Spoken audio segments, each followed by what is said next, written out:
Two people walk into the same hotel on the same night through the same revolving glass door. The first is a young man in a dark blue zip hoodie. He steps up to the front desk and slides his debit card across the marble. The woman behind the counter has dark brown hair cut in a bob, silver-rimmed glasses, a gray suit jacket over a cream blouse, a lanyard around her neck, and a tablet resting on the counter. She glances at the card, then at her screen, then a pause, not a long one, 2 seconds, but she types something before she reaches for the keycard sleeve. Room 418, she says, facing the parking structure. Checkout is at 11. There will be a $150 hold on the card. She mentions this last part like it is a footnote. The second person walks in 8 minutes later, brown hair, a coral pink polo, a watch that catches the lobby light. He slides a gunmetal card across the same marble. The woman behind the desk does not look at the screen first. She smiles. "Mr. Derek," she says, "we have you in 1204, corner suite, city view. Checkout is whenever works for you, and there is no hold needed on your card. Same hotel, same front desk, same night. Two completely different institutions. That is not a lucky upgrade. That is not a nicer shirt. Hotels have a rating on you. It runs before you finish sliding the card, and you have never been allowed to see it. Today we are climbing every floor of this building, from the $40 motel to the $3,000 suite where the hotel already knows your drink order before you unpack. Watch what the woman behind the desk becomes at every floor. By the top, you will not recognize her.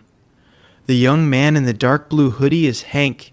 He booked 3 days ago on a travel site.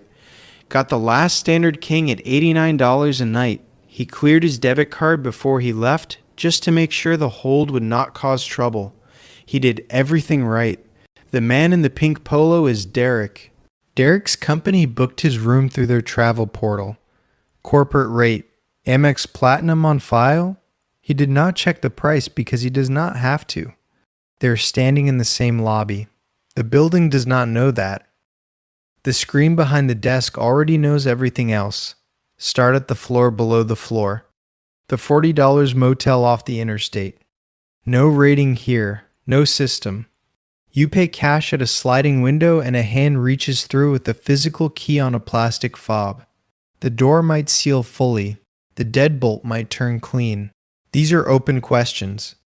The business model is volume and forgetting. You are not a guest. You are a transaction. The motel does not track you, does not score you, does not remember you. This is the only floor on the entire ladder where the absence of a rating protects you. Below the system is the only place the system cannot touch you. The rule at $40. Invisible here means free. Climb. $89. A chain hotel. Recognizable logo. A loyalty program you signed up for once and forgot about. Here's where the rating quietly begins. You exist in their database now. Every stay logged. Every complaint flagged. Every charge dispute noted. The terminal at the front desk runs a soft pull through a data aggregation layer that cross-references your card, your email, and your booking history in about 2 seconds. You will never feel it. But it happened. The rule at $89, the system started building your file the moment you typed your email into the booking form. Climb, $189. Mid-tier. The lobby has a bar now, the carpet is nicer, the breakfast is real. Your loyalty number matters here. Gold tier gets early check-in. Silver gets a water bottle. Standard gets the room that is ready when it is ready. But the deeper sort happens on something most guests do not know exists. Hotels subscribe to third-party risk services, platforms that compile behavioral profiles across thousands of properties. Did you dispute a charge at a Marriott in Denver 2 years ago? That flag moved with you. Did you check out an hour late twice in a row? Logged. Did you book through a third-party site instead of direct? The system sees that too, and it means something. The guest who booked direct gets the higher floor. The one who booked through the app gets the highway side. Neither is told why. The rule at $189, the rating follows you between hotels. It does not live in one building. It lives in a network you are not a member of. Climb. $450. Upscale. The lobby feels like a business class lounge on purpose. Here, the card type becomes a visible sorting signal. A debit card at check-in triggers a larger hold. Sometimes $250. Sometimes $500. The property needs assurance that a damage event does not go uncollected. A premium card gets a smaller hold. Or none. Because the issuer already vetted you in a way the hotel accepts.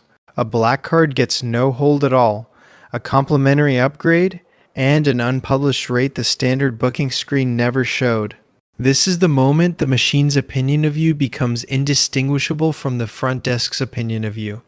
Because the front desk is reading the machine. The rule at $450, the card in your wallet is a credential. The hotel reads it before you hand it over. Quick detour. Derek is about to get a surprise. Hold that thought. We will come back to Derek. Climb. $1,200. Boutique luxury. At this level, there is a name for your profile. Not a number, an actual name. Regular guests have a digital dossier, preferred room type, pillow firmness, dietary notes. Whether you like turn-down service or find it intrusive. If you are new to this property, they sourced what they needed before you arrived. Your booking pattern, your company affiliation. The card on file tells them your credit tier before your bags come off the cart. Check-in takes 90 seconds. Not because it is faster, because they did the work 3 days ago when your reservation came through. The rule at $1,200? The lobby that feels effortless is the one that prepared the most. They just did it where you could not see it. And then there is the floor most guests do not know exists. $3,000 a night and above. No rate on the website. No availability on the booking engine. A phone number you were given by someone who was given it by someone else. At this level, the hotel does not screen you. You were pre-screened to receive the number. The rating is not a score anymore. It is a relationship.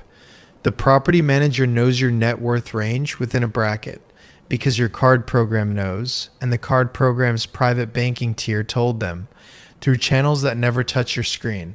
The rule at the top. The most expensive rooms do not have prices because price stopped being the language a long time ago. The language is access. And access was decided before you ever knew the room existed. Now, back to Derek. Derek checked in first. Room 1204, corner suite. City view. No hold on the card. 20 minutes later, Emily walks in. Long wavy blonde hair. A sage green tank top. A laptop bag on one shoulder. She is consulting for the same company as Derek this week. Booked through the same travel portal. Same corporate rate. Same hotel. She slides her card across the counter. The woman in the gray suit jacket smiles. Ms. Emily, she says, we have you in 1207. Corner suite. Park view. We have also added a complimentary upgrade to the executive floor. Your key includes lounge access on 14. Same portal, same rate, same night. Derek hears about the park view and the lounge at dinner. He does not understand. Here is what happened. The terminal ran both cards. Derek's Amex Platinum is technically a premium card, but it is at 87% utilization and carrying a balance. The pre-authorization soft pull came back with a friction flag from the risk layer, not a denial, a category. Emily's card came back clean, zero balance, paid in full every month. At credit tier, the system reads as a preferred profile. Both corporate guests. On paper, identical. On the screen, two different guests entirely. The upgrade was not a decision. It was an output.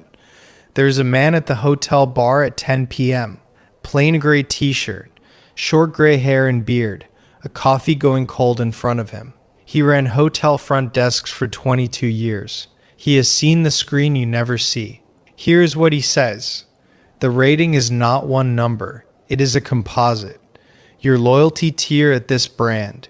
Your stay history across their entire portfolio. The output of the pre-authorization on your card. Your booking channel. The zip code on your billing address.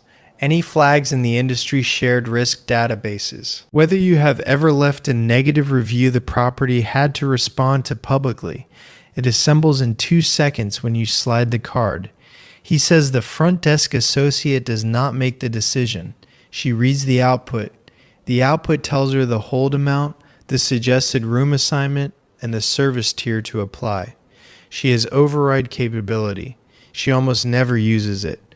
The lobby was designed to feel like a welcome. For most guests, it is. For some guests, it is a performance. The smile is identical. The system behind it is not.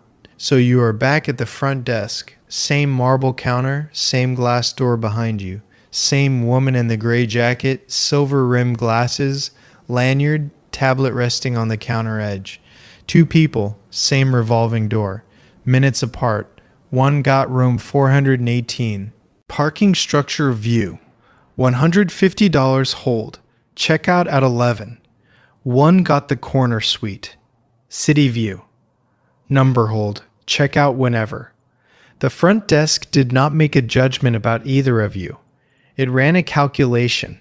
The rating existed before you arrived. It was assembled from your card type, your booking channel, your loyalty history, your data profile across a network of properties you stayed at years ago, and a 2-second soft poll you agreed to in paragraph 9 of the terms you did not read. It will follow you to the next hotel, and the one after that. And here is the part that closes the loop. The man who got room 418 and the $150 hold helped pay for the infrastructure that makes the corner suite possible. The holds and fees at the bottom of the building fund the seamless experience at the top. The building is not divided. It is tiered, and the tier decides which version of the hotel you get before you ever walk through the door. The number was never about you. It was always about them.